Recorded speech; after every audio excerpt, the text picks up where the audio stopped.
Hi everybody, welcome back to Malayali Visions. ഒരു ഭവന നിർമ്മാണവുമായി ബന്ധപ്പെട്ട് നമ്മൾ അറിഞ്ഞിരിക്കേണ്ട ചില നിയമങ്ങളും നടപടിക്രമങ്ങളും ഉണ്ട്. പലപ്പോഴും നമ്മൾ ഈ വിഷയങ്ങളിൽ തലയിടാതെ എഞ്ചിനീയറെയോ കോൺട്രാക്ടറെയോ പൂർണ്ണ ചുമതല ഏൽപ്പിക്കുകയാണ് പതിവ്. എന്നാൽ നമ്മളും കൂടി ഇക്കാര്യങ്ങളിൽ ഒരു പ്രാഥമിക അറിവ് നേടിയിരുന്നാൽ പിന്നീട് ഒരുപക്ഷെ വീട് നിർമ്മാണവുമായി ബന്ധപ്പെട്ട ചില കുരുക്കുകളിൽ നിന്നും രക്ഷപ്പെടാൻ കഴിയും. കേരളത്തിൽ കെട്ടിട നിർമ്മാണവുമായി ബന്ധപ്പെട്ട് പ്രധാനമായും 2 നിയമങ്ങളും അവയുടെ കീഴിലുള്ള ചട്ടങ്ങളുമാണ് നിലവിലുള്ളത്. കേരള മുനിസിപ്പാലിറ്റി ആക്ട് 1994 അതിന് കീഴിലുള്ള കേരള മുനിസിപ്പാലിറ്റി ബിൽഡിംഗ് റൂൾസുമാണ് ആദ്യത്തേത്. ഈ നിയമവും ചട്ടങ്ങളും കോർപ്പറേഷൻ, മുനിസിപ്പാലിറ്റി ഏരിയയിലെ കെട്ടിട നിർമ്മാതാക്കളെ നിയന്ത്രിക്കുന്നതിന് വേണ്ടിയാണ്. ഇതിലെ ചട്ടങ്ങളിൽ കാലാകാലങ്ങളിൽ ചില ഭേദഗതികൾ വരുത്താറുണ്ട്. രണ്ടാമത്തേത് കേരള പഞ്ചായത്ത് രാജ് ആക്ട് 1994 അതിന് കീഴിലുള്ള കേരള പഞ്ചായത്ത് ബിൽഡിംഗ് റൂൾസുമാണ്. ഇത് പഞ്ചായത്ത് പരിധിയിലെ കെട്ടിട നിർമ്മാണങ്ങളെ നിയന്ത്രിക്കുന്നതിന് വേണ്ടിയാണ്. ഈ കെട്ടിട നിർമ്മാണ ചട്ടങ്ങളിൽ ഒരു കെട്ടിടം പണിയുന്നതുമായി ബന്ധപ്പെട്ട എല്ലാ നിയമങ്ങളും വ്യവസ്ഥകളും വിശദീകരിക്കുന്നുണ്ട്. എങ്ങനെ ഒരു ബിൽഡിംഗ് പെർമിറ്റിന് അപേക്ഷിക്കണം, ആവശ്യമായ രേഖകൾ, ഫീസ്, സുരക്ഷാ മാനദണ്ഡങ്ങൾ തുടങ്ങി കംപ്ലീഷൻ സർട്ടിഫിക്കറ്റ്, ഒക്യുപ്പൻസി സർട്ടിഫിക്കറ്റ് തുടങ്ങിയവ ലഭിക്കുന്നതുവരെയുള്ള എല്ലാ കാര്യങ്ങളും ഇതിൽ വിശദമാക്കുന്നുണ്ട്. എന്നാൽ ഈ ചട്ടങ്ങൾ നിരന്തരം ഭേദഗതി ചെയ്യപ്പെടാൻ സാധ്യതയുള്ളതിനാൽ ഈ കാര്യങ്ങളിലെ ഒരു അപ്ഡേഷനും അനിവാര്യമാണ്. മുനിസിപ്പാലിറ്റി റൂൾസായ KMBRലും പഞ്ചായത്ത് റൂൾസായ KPBRലും building permit, completion certificate, occupancy certificate എന്നിവയുടെ നടപടിക്രമങ്ങൾ സമാനമാണ്. ഫീസുകളിലും നിബന്ധനകളിലുമാണ് വ്യത്യാസങ്ങൾ വരുന്നത്. പഞ്ചായത്തിലോ മുനിസിപ്പാലിറ്റിയിലോ കോർപ്പറേഷനിലോ കേരളത്തിൽ എവിടെയായാലും പുതുതായി ഒരു കെട്ടിടം പണിയാനോ പുതുക്കി പണിയാനോ മാറ്റങ്ങൾ വരുത്താനോ കൂട്ടിച്ചേർക്കലുകൾ വരുത്താനോ ഒക്കെ ബിൽഡിംഗ് പെർമിറ്റ് വളരെ ആവശ്യമാണ്. ഒരു കെട്ടിടത്തിൻ്റെ പണി തുടങ്ങുന്നതിന് മുമ്പ് തന്നെ പെർമിറ്റ് വാങ്ങിയിരിക്കണം. പെർമിറ്റ് ഇല്ലാതെ കെട്ടിടം പണിഞ്ഞാൽ അത് നിയമവിരുദ്ധമായ നിർമ്മാണമായി കണക്കാക്കുകയും വലിയ തോതിലെ ഫൈൻ അടയ്ക്കേണ്ടതായി വരികയും ചെയ്യും. ഒരുപക്ഷെ പൊളിച്ചു മാറ്റേണ്ടതായും വന്നേക്കാം. പഞ്ചായത്തിലാണെങ്കിൽ കേരള പഞ്ചായത്ത് ബിൽഡിംഗ് റൂൾസ് അനുസരിച്ചും മുനിസിപ്പാലിറ്റിയിലാണെങ്കിൽ കേരള മുനിസിപ്പാലിറ്റി ബിൽഡിംഗ് റൂൾസ് അനുസരിച്ചായിരിക്കണം ബിൽഡിംഗ് പെർമിറ്റിന് അപേക്ഷിക്കേണ്ടത്. ഉദാഹരണമായി KMBR റൂൾ 4 പ്രകാരം ഒരു ബിൽഡിംഗ് പെർമിറ്റിന് അപേക്ഷിക്കേണ്ടത് എങ്ങനെയെന്ന് നോക്കാം. K-സ്മാർട്ട് എന്ന ഓൺലൈൻ പോർട്ടൽ വഴിയാണ് അപേക്ഷകൾ സമർപ്പിക്കേണ്ടത്. അതിനായി ലൈസൻസ് ഉള്ള ഒരു എഞ്ചിനീയറോ ആർക്കിടെക്റ്റോ തയ്യാറാക്കിയ 3 സെറ്റ് ഡ്രോയിങ്സും ഭൂമിയുടെ ഉടമസ്ഥാവകാശം തെളിയിക്കുന്ന രേഖകളും വിവിധ സർക്കാർ വകുപ്പുകൾ നൽകുന്ന NOCകളും ഉൾപ്പെടെയാണ് അപേക്ഷിക്കേണ്ടത്. ഡ്രോയിങ്ങിൽ location plan, site plan, elevation, setbacks തുടങ്ങി എല്ലാ വിവരങ്ങളും കാണിച്ചിരിക്കണം. എഞ്ചിനീയറുടെ ഒപ്പും സീലും കൂടാതെ അപേക്ഷകൻ്റെ ഒപ്പും ഡ്രോയിങ്ങുകളിൽ ഉണ്ടായിരിക്കണം. ലൈസൻസ് ഉള്ള ഒരു എഞ്ചിനീയർക്കോ ആർക്കിടെക്റ്റിനോ മാത്രമേ K-സ്മാർട്ടിൽ ലോഗിൻ ചെയ്ത് അപേക്ഷ സമർപ്പിക്കാൻ കഴിയൂ. K-സ്മാർട്ടിൽ സെൽഫ് സർട്ടിഫൈഡ് പെർമിറ്റ് എന്ന വിഭാഗമുണ്ട്. എന്നാൽ എല്ലാത്തരം കെട്ടിടങ്ങൾക്കും സെൽഫ് സർട്ടിഫൈഡ് പെർമിറ്റ് ലഭ്യമല്ല. 3000 സ്ക്വയർ ഫീറ്റ് വരെ വിസ്തീർണവും 7 മീറ്റർ വരെ ഉയരവുമുള്ള കെട്ടിടങ്ങൾക്കാണ് സെൽഫ് സർട്ടിഫൈഡ് പെർമിറ്റ് കിട്ടുന്നത്. ഇവ ലോ റിസ്ക് ബിൽഡിംഗ് വിഭാഗത്തിൽപ്പെടുന്നവയാണ്. സെൽഫ് സർട്ടിഫൈഡ് പെർമിറ്റുകളുടെ കാര്യത്തിൽ സാധാരണ പെർമിറ്റുകൾക്ക് ആവശ്യമായതുപോലെ സ്ഥലപരിശോധനയും മറ്റും ഒഴിവാക്കാറുണ്ട്. ചില കേസുകളിൽ അപേക്ഷിച്ച് 30 സെക്കൻഡിനകം തന്നെ പെർമിറ്റ് ലഭിക്കുമെന്നും പറയുന്നു. സമർപ്പിക്കേണ്ട അല്ലെങ്കിൽ അപ്ലോഡ് ചെയ്യേണ്ട രേഖകളിൽ ഭൂമിയുടെ ഉടമസ്ഥാവകാശം തെളിയിക്കുന്ന രേഖകളായ ആധാരം, കരമടച്ച രസീത്, കൈവശാവകാശ സർട്ടിഫിക്കറ്റ് എന്നിവ നിർബന്ധമാണ്. ചില അപേക്ഷകളിൽ കരഭൂമിയെന്ന് തെളിയിക്കാൻ വില്ലേജിൽ നിന്ന് ലഭിക്കുന്ന BTR പകർപ്പും ആവശ്യമാണ്.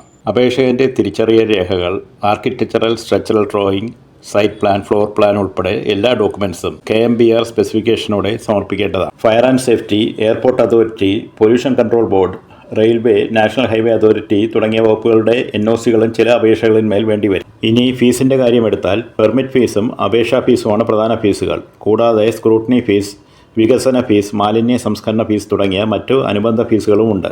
ഭൂമിയുടെ ലോക്കൽ ബോഡി അനുസരിച്ച് ഫീസുകളിൽ മാറ്റം വരും. അതായത് പഞ്ചായത്തിലും മുനിസിപ്പാലിറ്റിയിലും കോർപ്പറേഷനിലും വ്യത്യസ്ത നിരക്കുകളിലായിരിക്കും ഫീസുകൾ. കെട്ടിടത്തിൻ്റെ തറ വിസ്തീർണത്തെയും ഉപയോഗത്തെയും ആശ്രയിച്ചാണ് പെർമിറ്റ് ഫീസ് നിശ്ചയിക്കുന്നത്. ഉദാഹരണമായി കോർപ്പറേഷനിൽ 81 ചതുരശ്ര മീറ്റർ മുതൽ 150 ചതുരശ്ര മീറ്റർ വരെയുള്ള ഒരു വീടിന് ഒരു ചതുരശ്ര മീറ്ററിന് 40 രൂപയാണ് പെർമിറ്റ് ഫീസ്. അത് 151 ചതുരശ്ര മീറ്ററിന് മുകളിൽ പോയാൽ ഒരു ചതുരശ്ര മീറ്ററിന് 150 രൂപ കൊടുക്കേണ്ടി വരും. ഓരോ അപേക്ഷയ്ക്കും ഒരു നിശ്ചിത തുകയായിരിക്കും അപേക്ഷാ ഫീസായി നൽകേണ്ടത്. കെട്ടിടത്തിൻ്റെ തരം അനുസരിച്ച് 500 രൂപ മുതൽ 1000 രൂപ വരെ വന്നേക്കാം. അതേപോലെ അനുബന്ധ ഫീസുകളായ സ്ക്രൂട്ടനി ഫീസ്, വികസന ഫീസ് ഇവയിലൊക്കെ കെട്ടിടത്തിൻ്റെ വലിപ്പവും തരവും അനുസരിച്ച് മാറ്റങ്ങൾ വന്നേക്കാം. KMBR റൂൾസ് അനുസരിച്ച് കെട്ടിട നിർമ്മാണം ആരംഭിക്കുന്നതിന് മുമ്പ് ലോക്കൽ ബോഡിയെ രേഖാമൂലം അറിയിക്കേണ്ടത് നിർബന്ധമാണ്. ലോക്കൽ ബോഡിയുടെ സെക്രട്ടറിക്കാണ് ഈ കമൻസ്മെൻറ്റ് നോട്ടീസ് നൽകേണ്ടത്.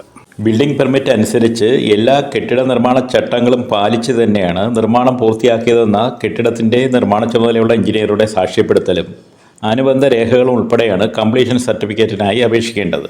KMBRൽ പറയുന്ന ഫോർമാറ്റിലാണ് അപേക്ഷിക്കേണ്ടത്. അപേക്ഷയോടൊപ്പം ബിൽഡിംഗ് പെർമിറ്റിൻ്റെ കോപ്പി, അപ്രൂവ്ഡ് പ്ലാനിൻ്റെ കോപ്പി, പൂർത്തിയായ കെട്ടിടത്തിൻ്റെ ഫോട്ടോകൾ, ഉടമസ്ഥാവകാശ രേഖകൾ സഹിതം നിശ്ചിത ഫീസ് അടച്ച് വേണം അപേക്ഷിക്കേണ്ടത്. സമർപ്പിച്ച അപേക്ഷയുടെ അടിസ്ഥാനത്തിൽ ബന്ധപ്പെട്ട ഉദ്യോഗസ്ഥർ സൈറ്റ് ഇൻസ്പെക്ഷൻ നടത്തും. പരിശോധനയിൽ കെട്ടിടം ചട്ടങ്ങൾ പാലിച്ചു തന്നെയാണ് നിർമ്മിച്ചതെന്ന് ഉറപ്പുവരുത്തിയാൽ കംപ്ലീഷൻ സർട്ടിഫിക്കറ്റ് നൽകുകയും ചെയ്യും. കംപ്ലീഷൻ സർട്ടിഫിക്കറ്റ് ലഭിച്ചു കഴിഞ്ഞാൽ വെള്ളം, വൈദ്യുതി തുടങ്ങിയ യൂട്ടിലിറ്റി കണക്ഷൻസിന് അപേക്ഷിക്കാൻ കഴിയും. ബിൽഡിംഗ് ടാക്സ് അഥവാ പ്രോപ്പർട്ടി ടാക്സ് എങ്ങനെയാണ് നിശ്ചയിക്കുന്നതെന്ന് നോക്കാം. പണി പൂർത്തിയായാൽ ഒരു കെട്ടിടത്തിൻ്റെ ബിൽഡിംഗ് ടാക്സ് അഥവാ പ്രോപ്പർട്ടി ടാക്സ് നിശ്ചയിക്കുന്നത് അതാത് തദ്ദേശ സ്വയംഭരണ സ്ഥാപനങ്ങളാണ്. ഓക്യുപ്പൻസി സർട്ടിഫിക്കറ്റ് ലഭിച്ചാൽ മാത്രമേ കെട്ടിടത്തിന് ബിൽഡിംഗ് നമ്പർ അനുവദിക്കുകയുള്ളൂ. ഈ ബിൽഡിംഗ് നമ്പർ ഉപയോഗിച്ചാണ് പ്രോപ്പർട്ടി ടാക്സ് മറ്റ് രേഖകളും തയ്യാറാക്കുന്നത്. കെട്ടിട നികുതി സാധാരണയായി കെട്ടിടത്തിൻ്റെ തറവിസ്തീർണം, പ്ലിന്ത് ഏരിയ, കെട്ടിടത്തിൻ്റെ തരം അതായത് റെസിഡൻഷ്യലാണോ കൊമേഴ്സ്യലാണോ എന്നത്, കെട്ടിടത്തിൻ്റെ നിലവാരം, സ്ഥലം തുടങ്ങിയ ഘടകങ്ങളെ ആശ്രയിച്ചാണ് കണക്കാക്കുന്നത്. ഓക്യുപ്പൻസി സർട്ടിഫിക്കറ്റ് ലഭിച്ചു കഴിഞ്ഞാൽ ബിൽഡിംഗ് നമ്പർ ലഭിക്കുന്നതിനും കെട്ടിട നികുതി നിർണ്ണയിക്കുന്നതിനുമായി തദ്ദേശ സ്വയംഭരണ സ്ഥാപനങ്ങളെ തന്നെ സമീപിക്കണം. തുടർന്ന് ബന്ധപ്പെട്ട ഉദ്യോഗസ്ഥർ സൈറ്റ് വിസിറ്റ് നടത്തി എല്ലാ ഘടകങ്ങളും പരിശോധിച്ച് മെഷർമെൻ്റ് എടുക്കുകയും ചട്ടങ്ങളനുസരിച്ച് നികുതി കണക്കാക്കുകയും ചെയ്യും. ഇതിനുശേഷം ബിൽഡിംഗ് നമ്പർ അനുവദിക്കുകയും അതനുസരിച്ച് കെട്ടിട നികുതി അടച്ചു തുടങ്ങാനും കഴിയും. കെട്ടിടത്തിൻ്റെ മൊത്തം തറവിസ്തീർണമാണ് നികുതി കണക്കാക്കുന്നതിനുള്ള പ്രധാന ഘടകം. ഇത് ചതുരശ്ര മീറ്ററിലോ ചതുരശ്ര അടിയിലോ ആണ് കണക്കാക്കുന്നത്. കെട്ടിടത്തിൻ്റെ അപ്രൂവ്ഡ് പ്ലാനിലെ അളവുകളാണ് ഇതിനെ അടിസ്ഥാനമായി എടുക്കുന്നത്. ഇനി ലക്ഷറി ടാക്സ് അഥവാ ആഡംബര നികുതി എന്താണെന്ന് നോക്കാം. നേരത്തെ ലക്ഷറി ടാക്സ് എന്നറിയപ്പെട്ടിരുന്ന ആഡംബര നികുതി ഇപ്പോൾ അധിക നികുതി എന്ന പേരിൽ കെട്ടിട നികുതിയോടൊപ്പമാണ് ഈടാക്കുന്നത്. 3000 സ്ക്വയർ ഫീറ്റിന് മുകളിൽ വിസ്തീർണമുള്ള കെട്ടിടങ്ങൾക്കാണ് ഈ അധിക നികുതി ഈടാക്കുന്നത്. ഇതനുസരിച്ച് 3000 സ്ക്വയർ ഫീറ്റിനും 5000 സ്ക്വയർ ഫീറ്റിനും ഇടയിൽ വിസ്തീർണമുള്ള കെട്ടിടങ്ങൾക്ക് 5000 രൂപ അധിക നികുതി അടയ്ക്കേണ്ടി വരും. ഇതുകൂടാതെ ഓൺ ടൈം പേയ്മെൻറ്റായ ലേബർ സെസ് എന്താണെന്ന് കൂടി മനസ്സിലാക്കാം. കെട്ടിട നിർമ്മാണവുമായി ബന്ധപ്പെട്ട തൊഴിലാളികളുടെ ക്ഷേമ പ്രവർത്തനങ്ങൾക്കാണ് ഈ സെസ് ഏർപ്പെടുത്തിയിരിക്കുന്നത്.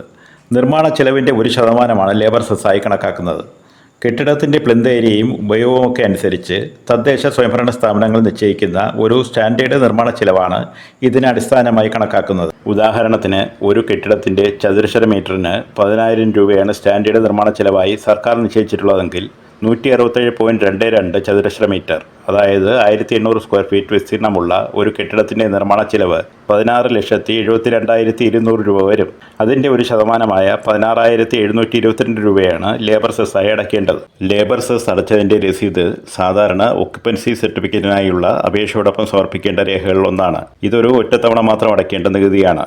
ഓരോ സാമ്പത്തിക വർഷവും സർക്കാർ ഈ സ്റ്റാൻഡേർഡ് നിരക്കുകൾ പുതുക്കി നിശ്ചയിക്കാറുണ്ട്. കേരളത്തിലെ കെട്ടിട നിർമ്മാണ ചട്ടങ്ങളെക്കുറിച്ചും നടപടിക്രമങ്ങളെക്കുറിച്ചും പ്രധാനമായി അറിഞ്ഞിരിക്കേണ്ട ചില കാര്യങ്ങളെക്കുറിച്ച് മാത്രമാണ് ഇതുവരെ നിങ്ങളുമായി പങ്കിട്ടത്. ഒരു വീടിൻ്റെ നിർമ്മാണഘട്ടത്തിൽ നമ്മൾ അറിഞ്ഞിരിക്കേണ്ട കെട്ടിട നിർമ്മാണ ചട്ടങ്ങളുമായി ബന്ധപ്പെട്ട ചില പ്രാഥമിക കാര്യങ്ങൾ മാത്രമാണ് ഇവിടെ സൂചിപ്പിച്ചത്. കൂടുതൽ സാങ്കേതികവും സങ്കീർണവുമായ കാര്യങ്ങൾക്കായി തീർച്ചയായും ഒരു ലൈസൻസ് ഉള്ള എഞ്ചിനീയറെയോ ആർക്കിടെക്റ്റിനെയോ സമീപിച്ച് ഉപദേശം തേടണം. ഈ വീഡിയോ നിങ്ങൾക്ക് ഉപകാരപ്രദമായെങ്കിൽ ദയവായി ലൈക്ക് ചെയ്യുക, വീഡിയോ ഷെയർ ചെയ്യുക. കൂടുതൽ ഇൻഫോർമേറ്റീവ് വീഡിയോസിനായി ചാനൽ സബ്സ്ക്രൈബ് ചെയ്യുക. Until next time, take care.